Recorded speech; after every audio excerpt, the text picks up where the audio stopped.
नमस्कार, मैं रिया और आप देख रहे हैं डॉक्टर साहिब। डॉक्टर साहिब की आज की इस वीडियो में हमारे साथ मौजूद है डॉक्टर गौतम मोदी, जो कि बिहार के जाने माने एलर्जी स्पेशलिस्ट है।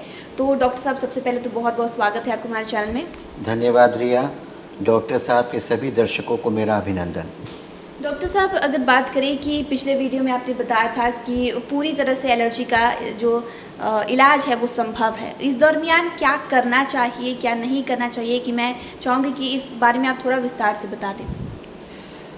ये एक बहुत ही महत्वपूर्ण विषय है जिसके विषय में मैं चाहूँगा कि मेरे सभी दर्शकों को उचित जानकारी प्राप्त हो सके।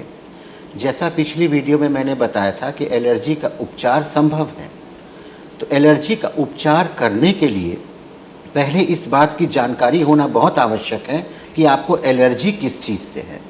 डायग्नोसिस आपने बना लिया कि आपको सर्दी है, खांसी है, या सांस की दिक्कत है, या त्वचा का एलर्जी है, या आँखों की एलर्जी है। जब जानकारी आपको प्राप्त हो जाती है कि आप एलर्जिक हैं, तब एलर्जी टेस्ट के दो मूलभूत तरीके हैं। एक तो जिसे ब्लड एसे टेस्ट बोलते हैं, यानी कि खून से अलग अलग चीज़ों से पता लगाई जाती है कि आपको क्या क्या चीज़ से प्रॉब्लम है, और फिर बहुत सी जगहों पर उनका वैक्सीन दिया जाता है। ये बहुत सटीक तरीका नहीं है। इसके लिए सबसे अच्छा रहेगा कि आप एसपीटी यानी स्किन प्रिक टेस्ट या इंट्राडर्मल आईडी तरीके से अपने को एलर्जी टेस्ट किसी अच्छे सेंटर पर करवाएं।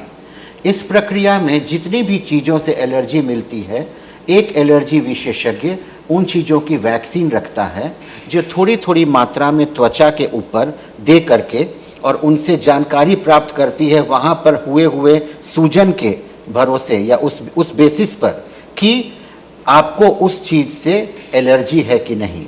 जब उस एंटीजन को आपको त्वचा के नीचे दिया जाता है तो वहाँ पर डायरेक्ट उस एंटीजन का प्रवेश कराया जाता है। वहाँ पर हुए सूजन के आधार पर अगर सूजन ज़्यादा है तो वही चीज़ जब हवा से आपके शरीर में प्रवेश करती तो आपको एलर्जी पैदा करती है। जैसे सपोजिंगली किसी को अगर घास से एलर्जी है, तो घास के पराग कण का जब टेस्टिंग के दौरान आपके चमड़े पर दिया जाएगा तो वहाँ पर सूजन होगी, अर्थात वही घास जो है सांस के जरिए जब उसके पराग कण आपके शरीर में प्रवेश करते हैं तो आपको सर्दी, खांसी या सांस लेने में दिक्कत होती है। चावल का गर्दा, गेहूं का गर्दा, इसके अलावा रुई डस्ट जिसे कॉटन डस्ट कहते हैं, घर की जो डस्ट होती है, और डस्ट माइट एक बहुत महत्वपूर्ण चीज़ है जिसके चलते इन सारे प्रकार के एलर्जी होती है। टेस्ट करने के बाद जिन चीज़ों से आपको एलर्जी पता चला उन्हीं चीज़ों की वैक्सीन बन कर के आती है, और वैक्सीन 3 से 5 वर्षों तक, कभी कभी 1 से 2 वर्षों तक भी स्थायी निदान के लिए अलग अलग चिकित्सक अपने हिसाब से देते हैं, और धीरे धीरे क्रमबद्ध तरीके से उसका इस्तेमाल करने से शरीर में बर्दाश्त करने की शक्ति उत्पन्न होती जाती है।